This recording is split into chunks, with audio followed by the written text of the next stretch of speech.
Bom dia, turma! Vamos falar aqui um pouco hoje sobre as particularidades léxicas e gramaticais. O que são essas particularidades? Elas são expressões da nossa língua portuguesa, que usamos em contextos diferentes, mas que temos uma escrita bem parecida.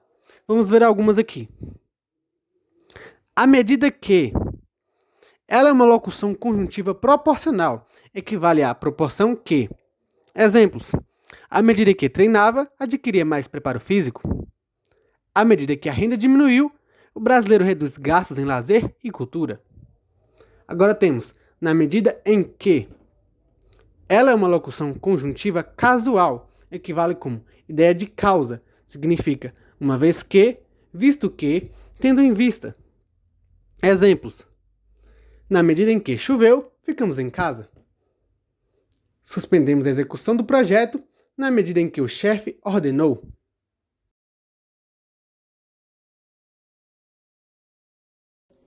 A expressão se não separado e se não junto.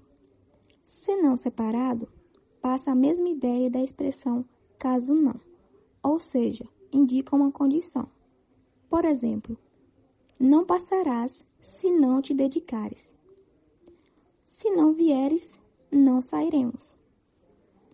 E a expressão se não junto é usada com o sentido equivalente a do contrário, caso contrário e a não ser.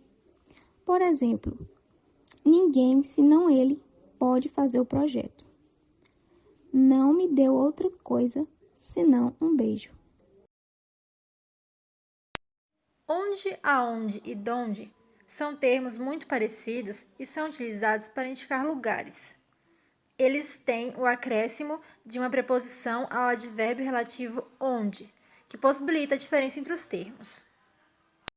Onde encerra significado básico locativo, relativo a lugar fixo.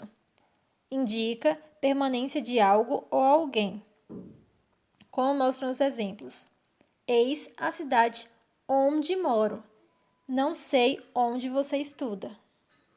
Aonde encerra significado básico locativo, relativo à direção para determinado lugar. Corresponde ao lugar em que algo ou alguém está. E expressa a ideia de movimento e destino, como exemplos. Ali fica o lugar onde vou. Eis o lugar aonde quero chegar. Donde indica procedência, origem, relativo a determinado lugar, podendo ser separado da preposição de onde. O donde também possui valor circunstancial de lugar, como o exemplo: não sabemos donde vens. A expressão acerca de escrito com H indica tempo transcorrido ou quantidade aproximada. É empregada no sentido de faz, no tempo passado ou no sentido de existir. Como exemplo, temos aí há cerca de 1.000 pessoas no pátio. Nesse caso, indica a quantidade aproximada. O outro exemplo seria há cerca de 10 anos que não a vejo, no sentido de que faz 10 anos que não a vejo. Já a expressão acerca de escrito junto dá a mesma ideia de sobre, relativamente a respeito de, quanto a ou com relação a. Aí temos o exemplo, falei com ela acerca de vários assuntos, ou seja, falei com ela a respeito de vários assuntos. Enquanto a palavra acerca de escrito separada traz o sentido de distância, significa perto de, aproximadamente ou próximo de. Por exemplo, você reside a cerca de 2 quadras, ou seja, você reside a aproximadamente 2 quadras. O uso do estar e esta. Estar. O estar é a forma conjugada do verbo estar na terceira pessoa do singular. Alguns exemplos. Nosso amigo está doente. Ou seja, ele está doente, terceira pessoa do singular. O empresário está dando dinheiro aos pobres. Ele está dando dinheiro aos pobres. Estar. O estar é a conjugação do verbo no infinitivo e vem geralmente acompanhado de um verbo auxiliar, formando uma locução verbal, ou quando tiver regência de uma preposição. Alguns exemplos. Nosso amigo deve estar doente. A locução verbal é deve estar. Por estar doente, ele não veio. Nessa frase, o verbo veio acompanhado da preposição por. Esta.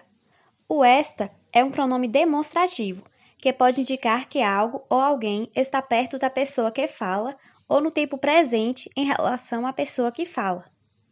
Alguns exemplos. Esta camisa é minha.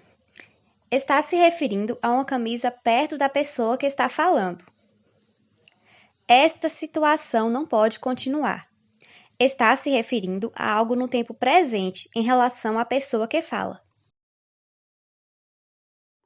Para a realização desse trabalho, tivemos como referência o vídeo Concursos Públicos na Ponta da Língua, Particularidades Léxicas, episódio 3, temporada 3, professor Elias Santana, do Gran Cursos Online, e o slide Particularidades Lexicais da Língua Portuguesa, de João Mendonça.